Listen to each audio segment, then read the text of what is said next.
এই যে আমি অলমোস্ট রেডি, এবার শুধু ব্যাগ নিয়ে বেরোনোর পালা। উবের আসছে, তো চলো যেতে যেতে শেয়ার করছি সব কিছু।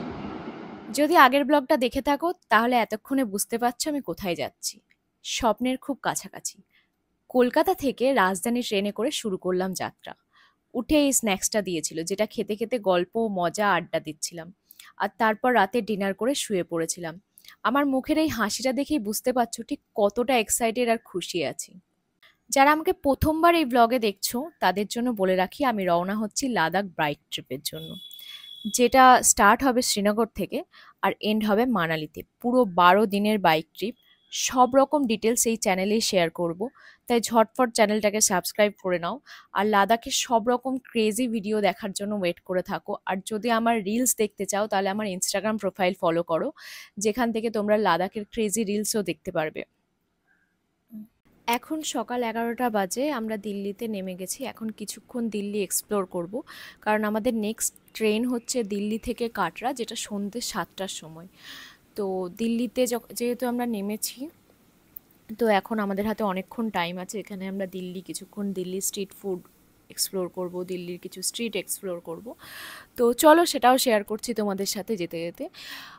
দিল্লিতে এলে আমাদের এই ওমেক্স মল, এখানে যাওয়াটা আমাদের জানি না কেন মানে খুব রিচুয়াল হয়ে গেছে এখানে। আর দিল্লির আরেকটা জায়গা যেটা আমি এরপরে শেয়ার করছি।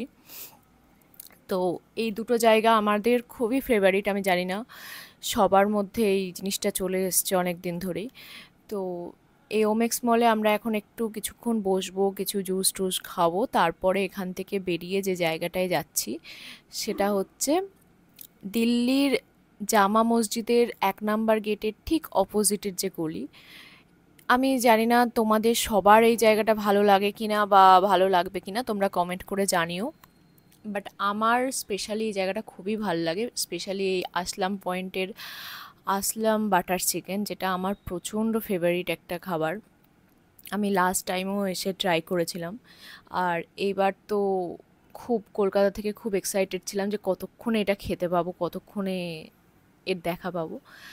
তো ফাইনালি দেখা মিলল, যেটা খুবই ফেভারিট একটা খাবার। শুধুমাত্র আসলাম বাটার চিকেন নয়, এই গলির আরও কিছু আছে, এখানে কারিমস আছে, আরও অনেক কিছু আছে যেগুলো তোমরা এক্সপ্লোর করতে পারো, যেগুলো দিল্লির অথেন্টিক ফুড, যেটা যদি কেউ এক্সপ্লোর করার থাকে তাহলে তারা এক্সপ্লোর করতে পারো।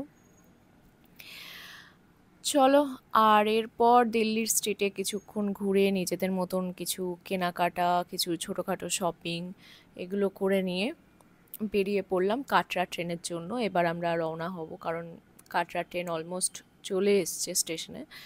তো আমরা ক্লক রুম থেকে ব্যাগগুলো নিয়ে কাটরা ট্রেনের জন্য রওনা হচ্ছি। কাটরার ট্রেনে ব্যাগগুলো তোলার জন্য আমরা কুলির সাহায্য নিয়েছিলাম, কারণ সারাদিন ঘোরাঘুরির পর আমরাও এবার একটু টায়ার্ড হয়ে পড়েছিলাম। আর এখানে কুলির যা প্রাইস বলবে তোমাদের একটু বার্গেন করে নিতে হবে, কারণ ওদের দামটা অনেকটাই হাই বলে। আমি যে কলকাতার যা রেট শুনেছিলাম সেই অনুযায়ী এখানে অনেক হাই। তো তোমরা সেটা একটু তোমাদের অনুযায়ী বার্গেন করে নিও। তো আমরা বার্গেন করে কুলি করে নিয়েছিলাম, আর তারপর আমরা ট্রেনে ঢুকেছিলাম, যেটা আমার লাইফের ফার্স্ট টাইম এক্সপিরিয়েন্স। সেটা হচ্ছে ফার্স্ট ক্লাস, এসি অ্যান্ড কুব, এই দুটো কম্বিনেশন আমরা পেয়েছিলাম, যেটা ফার্স্ট টাইম এক্সপিরিয়েন্স করছি। আর যেটা খুবই সুন্দর, লাইক এটা একটা জাস্ট আ রুম। তোমরা যদি দুজন কেউ আসো তো দুজনের জন্য এটা খুব ভালো, জাস্ট দুজনের রুম। এটা আমরা লাকিলি পেয়েছিলাম, এটা আমাদের কোনো চয়েস নয়। চয়েসের থেকেও বড় কথা, এটা আমরা খুব লাকিলি পেয়ে গেছিলাম।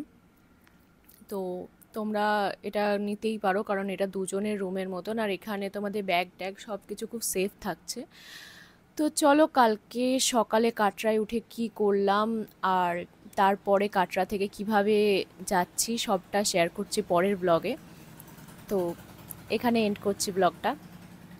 টাটা।